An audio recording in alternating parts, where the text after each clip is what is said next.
Entre pessoas e personagens é o título dessa sequência de reflexões. E desta vez analisaremos algumas personas que têm muito em comum e muito a nos ensinar. Se elas não são de uma mesma história, são todas da história humana. Os primeiros são da mitologia grega e os últimos da história bíblica. Reais ou míticas, míticas ou reais, elas não perdem força, pois o outro é o nosso espelho, é por ele que nos vemos. Quando olhamos para eles, estamos vendo a nós mesmos, humanos. Seus atos são os atos humanos, nossos atos, e nos dão uma ideia de quem realmente somos. Cada história poderia ser vista por outros prismas, e é assim que nós assistimos à vida. Olhares diferentes sobre mesmos fatos, com dados tão importantes quanto. E isto mostra a riqueza inesgotável das relações humanas. De novo, tentemos ver além das máscaras, além do tempo e além do espaço. Comecemos por Antígona. É a ela que devemos olhar mais de perto. Personagem grega que dá nome à tragédia escrita por Sófocles no século V a.C., na sua trilogia tebana, Antígona é irmã de Ismênia e tem dois irmãos, Polinices e Etéocles. Todos são filhos do casamento incestuoso de Édipo e Jocasta. Édipo era filho de Jocasta e com ela se casou. Mas eles se uniram sem saberem o grau de parentesco que os unia. Tomando conhecimento do que haviam feito, a mãe se enforca e o pai fura os próprios olhos. Jocasta não via o seu filho desde que era bebê e julgava que ele estivesse morto. E Édipo não tinha ideia de quem era sua mãe. Até que ambos, tomando conhecimento, dão esse destino à sua vida. Antígona, a filha fiel, foi a única que não abandonou seu pai, que havia sido amaldiçoado por Zeus e expulso de Tebas, a cidade em que fora rei. Antígona lhe fez companhia no exílio até a sua morte. Quando, após a morte de Édipo, Antígona volta a Tebas, os seus irmãos estão lutando pelo trono. Haviam sido amaldiçoados ao abandonarem o pai. Foram condenados a mutuamente se destruírem. Polinice, o mais velho, querendo herdar o trono que lhe pertencia por direito de sucessão, une-se a inimigos de Tebas para tomá-la pela força, contrariando a seu tio Creonte, que já instalado em Tebas desejava ele mesmo reinar. Etéocles, o irmão mais novo, alia-se ao tio e sai em batalha contra as forças aliadas de Polinice. Ambos se encontram às portas da cidade e trocam golpes fatais. Morrem matando um ao outro, enquanto os invasores fogem e Creonte, o tio, sobrevive como herói e herda o trono que havia sido de seu irmão. É o parente mais próximo agora, já que os herdeiros naturais não viviam mais. Os dois irmãos muito jovens lutaram pelo que acreditavam, lutaram com excesso até a última gota de sangue. Agora, como rei absoluto e incontestável, Creonte faz um funeral honroso com todas as pompas devidas ao herói para Etéocles, o sobrinho, filho mais novo de Édipo, seu irmão, que lutou ao seu lado, enquanto deixa ao relento o corpo de Polinice, aquele que lutara contra ele. Desonra cabível a um traidor, Polinice foi deixado ali mesmo onde morreu. Creonte estabeleceu uma pena para qualquer que ousasse enterrar Polinice: apedrejamento.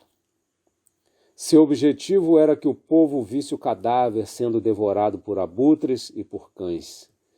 Era o extremo do desprezo, da insignificância, do abandono.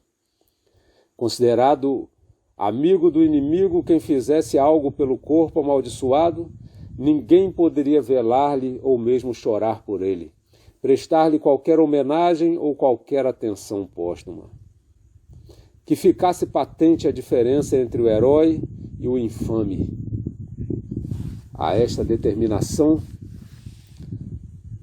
Antígona intervém em favor do irmão abandonado, que, deixado assim, sem passar pelos ritos fúnebres, segundo criam, estaria seu espírito condenado a vagar sem rumo, perdido. Inconformada, tenta apoio de sua irmã, Ismênia, que recua, temendo a ira do rei Creonte. Era audácia demais para ela. Lembra a sua irmã que elas são apenas mulheres, submissas às humilhações desde pequenas, e alega não ter força para resistir aos poderosos, para desafiar o Estado. Mas, conquanto ela se recusasse, disse admirar Antígona por sua iniciativa cheia de ternura pelo irmão, ainda que temesse por ela, já que enfrentaria o rei e o povo que com ela concordava. Antígona, por sua vez, estava determinada a honrar o irmão. Sabia que poderia ser morta, mas não seria acusada de covardia nem de traidora de seu próprio sangue. Se a irmã preferia viver como covarde, que fosse. Mas de alguém assim não queria nem que temesse por ela, pois seu medo sozinho já era grande o suficiente. Não era a falta de medo que a impelia, era o chamado da honra que era irrecusável, chamado a fazer o que devia, qualquer que fosse a consequência. E se isso lhe tirasse qualquer glória no viver, sabia que não seria sem glória o seu morrer. Não era a lei de um homem ou de todos os homens maior que a lei divina inscrita em sua alma.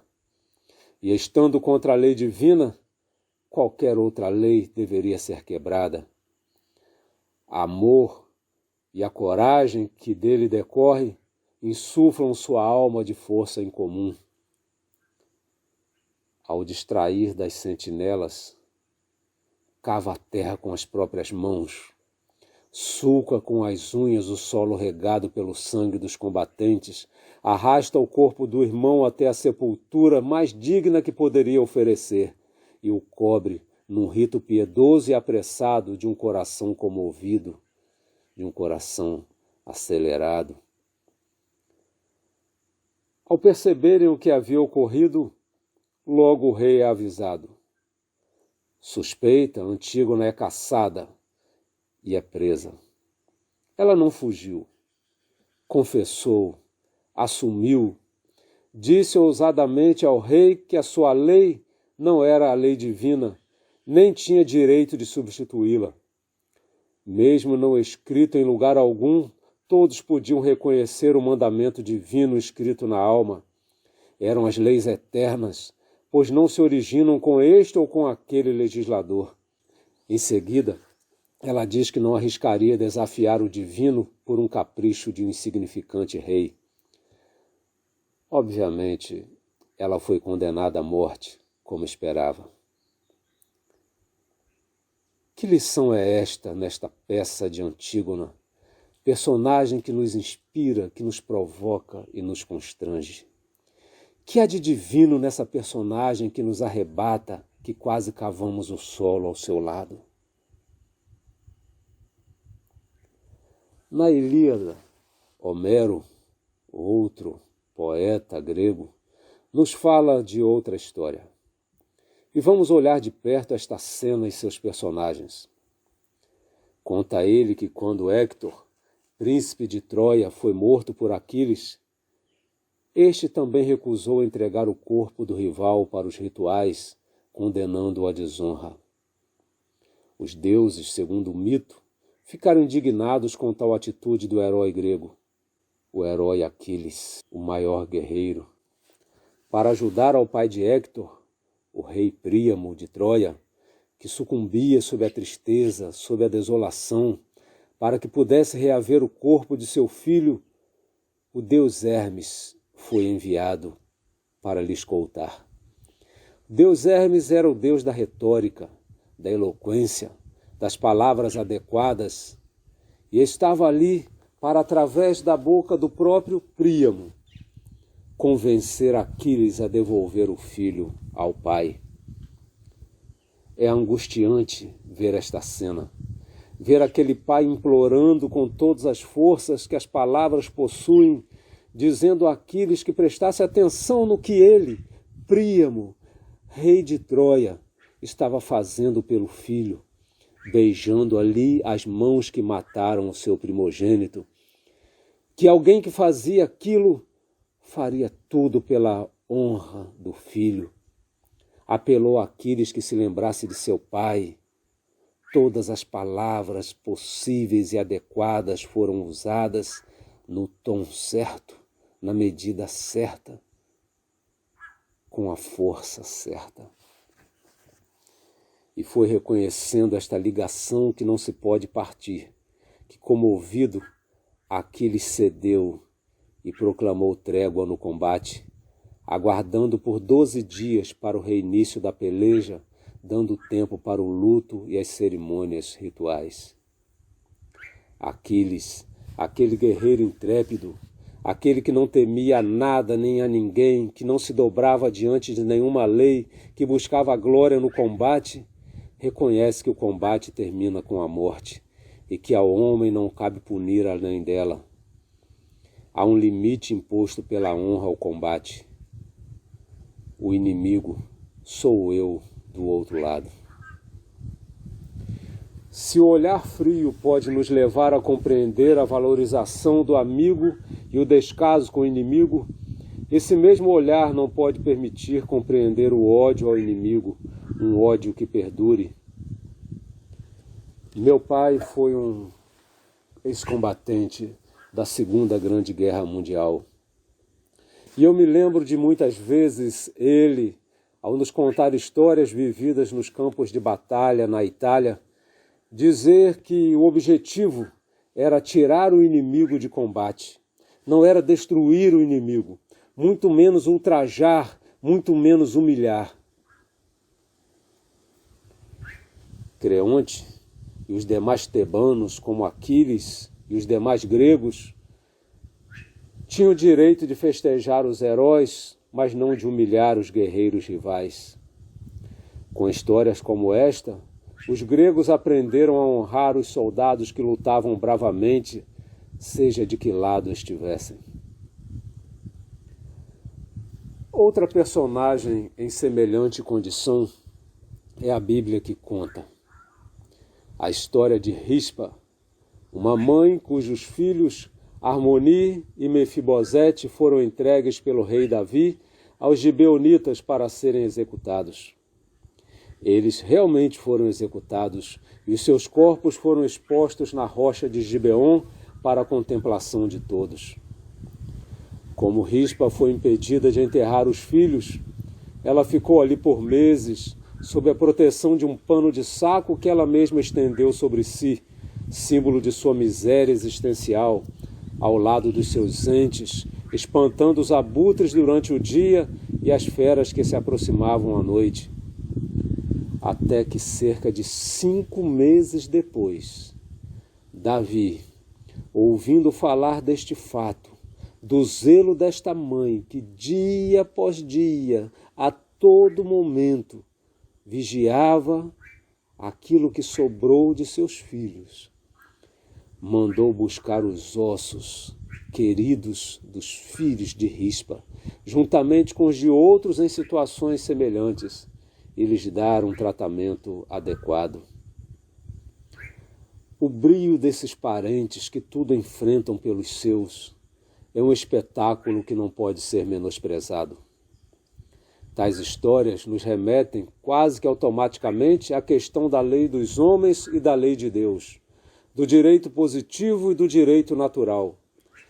E por mais tentador que seja discorrer a respeito desse tema, eu prefiro desta vez tomar um caminho diverso. Por que tais pessoas lutaram sozinhas? Estamos diante de um espetáculo onde pessoas e personagens se misturam, mas o que sobressai é a atitude de heróis solitários. E espetáculo é um termo que merece consideração aqui. Espetáculo vem da mesma raiz de inspeção, de vista penetrante, inspectare. Spectare é a operação do olhar. Daí deriva a palavra respectare, de respeitar, de olhar de novo, olhar com cuidado, mantendo a distância certa para cuidar, para saber a verdade. Espetáculo é a palavra latina que traduz o grego theorem, o olhar de Deus, o olhar com cuidado, o olhar que consegue enxergar a verdade. Para Deus, as mínimas coisas são olhadas com tal respeito como se fossem as únicas coisas a darem o espetáculo. E o espetáculo que essas pessoas deram, o respeito com que captaram o que ocorria, merece nossa acurada inspeção. O amor exemplar da irmã de Polinice, Antígona, do pai de Héctor, Príamo, da mãe de Harmonia e Mefibosete, Rispa, aparecem diante de nós no teatro da vida como espetáculo a ser inspecionado, respeitado, aplaudido, a ser chorado, a ser lembrado, a ser contado e, por que não, compartilhado. Por que outras mães em Israel não revezaram com Rispa, espantando as feras e as aves? Por que os pais troianos e mesmo os gregos não fizeram coro com Príamo? Por que as outras irmãs e os outros irmãos em Tebas não se juntaram a Antígona? Porque não se tratava de um parente seu? Porque não era sangue do seu sangue? Você já imaginou que se em lugar de cada um por si, ou de cada família que se cuide, nos olhássemos como uma família de famílias?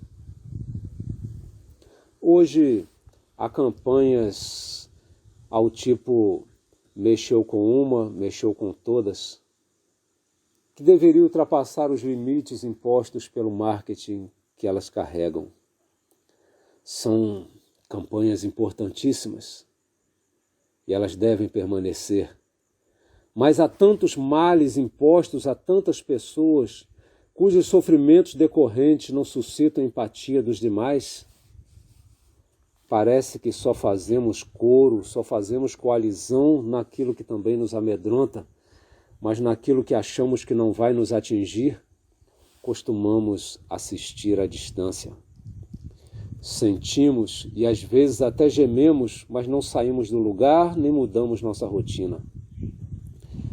Faz lembrar uma cena do filme Hotel Ruanda, que conta a real história da guerra civil naquele país, Ruanda. Neste filme, há uma cena em que os repórteres fazem uma filmagem do massacre dos Tutsis pelos Hutus e enviam para a BBC, para o jornal daquela noite. Um ruandês pacifista, ao ver o que os repórteres haviam feito, se enche de esperança e diz a eles que agora, depois de assistirem àquela matéria, o mundo mandaria ajuda. A isso o repórter respondeu que não. Ele disse que, infelizmente, as pessoas assistiriam, ficariam chocadas, diriam, "Oh, meu Deus!" e depois continuariam jantando. Como Rispa, muitas mães desoladas pela desgraça de seus filhos estão sozinhos a desgastar sua vida, espantando feras e abutres que aparecem para lhes arrancar o que lhes restou. E há abutres de muitos tipos. Há abutres que falam bem, há abutres que mal sabem falar. Há aqueles que usam bermudas arriadas e há aqueles que usam terno, gravata. Aos que chegam sorrindo feito hienas e aos que choram feito crocodilos. Familiares cuidadosos vigiam, cercam, espantam esses seres insensíveis que não respeitam o sofrimento daqueles que eles amam. Se você não ama aquela pessoa que, desgraçada pela circunstância, tombou no campo de batalha da vida, ou foi pendurada como exemplo de decadência humana para espetáculo da ruína, ao menos deixe que aqueles que lhe têm algum amor junte seus ossos, seus restos, e lhes deem um pouco de honra. Quem teria direito de impedir o amor? Que lei poderia impedir a admiração? Que lei poderia impedir o afeto? Por que compreendemos qualquer mãe que continua a amar um filho, ainda que ele seja vil e criminoso? Por que esperamos que familiares se tolerem acima do que poderíamos esperar dos de fora? Essa lei natural foi posta pela razão divina como a forma mais pura de salvar a espécie? Contra a frieza que despreza a fraternidade, a maternidade e a paternidade? Contra teorias sociais que tentam desconsiderar os laços sagrados ou naturais e tentam artificializar as relações humanas sob regras inconsistentes, ainda que vestidas de uma roupagem atraente. Quebrando os laços familiares, querem criar uma fraternidade que substitua a própria fraternidade. Criar mães e irmãos sem pais ou filhos. Ultrapassar as fronteiras do círculo familiar não é quebrar os vínculos que ali se criam, é estendê-los sem rompê-los. Não podemos prescindir da família, precisamos potencializá-la. Se minha mãe e meus irmãos não serão de agora em diante somente os de sangue, como disse Cristo, é com os de sangue que eu deveria aprender a amar os demais. Se os sinos dobram por todos, como disse Hemingway, nossas lágrimas não deveriam rolar apenas pelos de nossa casa física, deveriam rolar também pelos vizinhos, pelos distantes.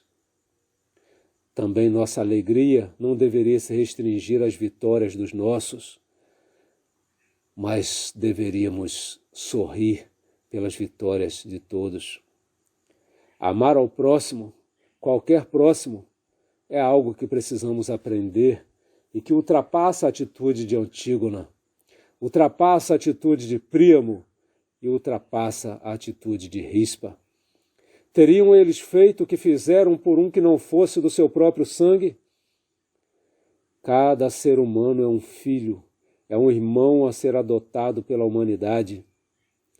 É aí que Cristo nos ultrapassa a todos, tendo dado a vida não apenas por amigos distantes, mas também pelos seus inimigos, sendo pendurado pelos mesmos inimigos por quem morria como espetáculo de desprezo. E justamente por isso, sendo então o espetáculo de glória, espetáculo de verdade e de honra.